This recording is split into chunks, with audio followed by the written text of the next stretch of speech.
So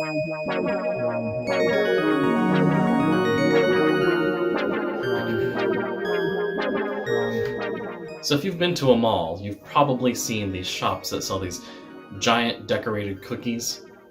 Well, my friend's daughter wanted one of these for her 18th birthday recently. The only problem is, with the current global crisis that's happening now, our local mall is temporarily closed.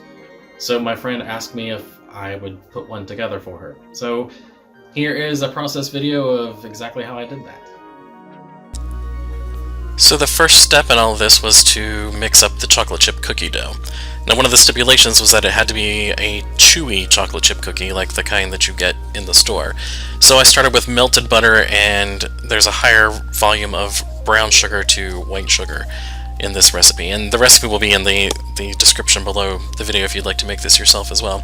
But the extra brown sugar and the melted butter gives it a chewier texture too. So just mix those two things together until they were nice and incorporated, and then added my eggs one at a time, and then my dry ingredients, just until they just come together, mix together, and then my chocolate chips. And I like to throw the chocolate chips while the mixer is going, and then scrape the whole thing down and give it a final mix by hand, just to make sure everything's evenly distributed.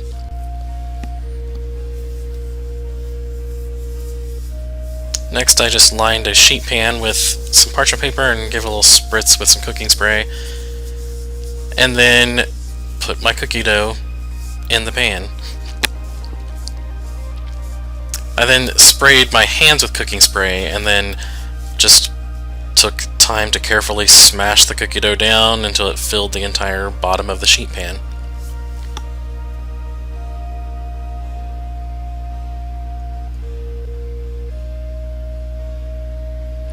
It took quite a bit of time to get this all manipulated to get it into the right spots, but once it was ready, it just was time to go into a 350-degree oven until it was done baking.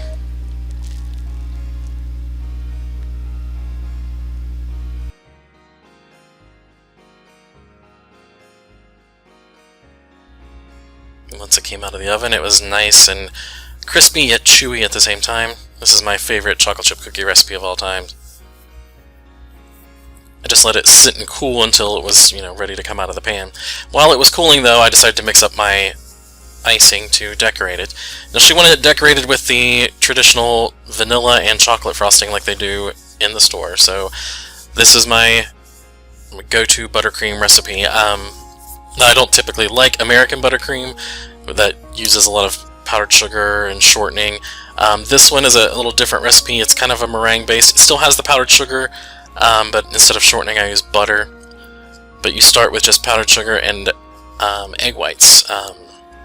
Pasteurized egg whites, of course, so they are cooked. And you whip that into a meringue, and then once that's whipped up, I switched over to the paddle attachment and then slowly incorporated my butter into it. So once it's all mixed here, you'll see I stop the mixer and take half of it out to save for the vanilla portion, and then the other half I keep in the mixer to continue mixing. To make this chocolate, I took equal parts cocoa powder and hot water. It's a half a cup of cocoa powder and a half a cup of hot water, and mix that together. Instead of just adding straight cocoa powder to it, that tends to dry the buttercream out, and it doesn't really get fully incorporated. When you add the hot water to it, it kind of makes it into this thick chocolatey paste, and it is easier to mix into the buttercream then. So then it was time to decorate. I just dumped the cookie out onto a cake board, got my piping bags ready, fitted with couplers and tips, filled up one with chocolate to do the border around the side of the cake, fitted with a star tip, and I just did a simple shell border all the way around the edge of the cookie cake.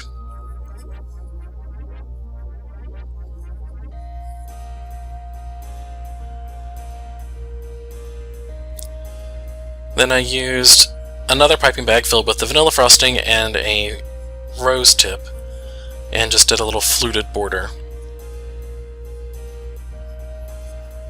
just to make it look a little more fancy for a birthday. And then it was time to write the message. Now usually when you're doing a birthday cake, you write the message first before you do any kind of decoration, just to make sure that you get the message on there and you have enough room for it. So I wrote it first with a closed star tip, and then went back over top of it with just a thin writing tip, just to kind of mimic the way they do it when you get it from the store.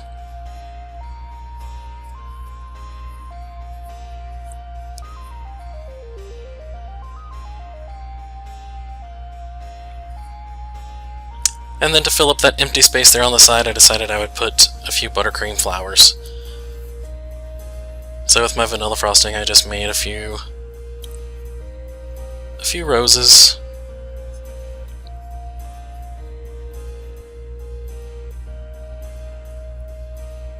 And then a few vines and leaves out of the chocolate frosting. And then a few rosebuds around it as well, with a few more leaves. And that was about it. There's the finished product.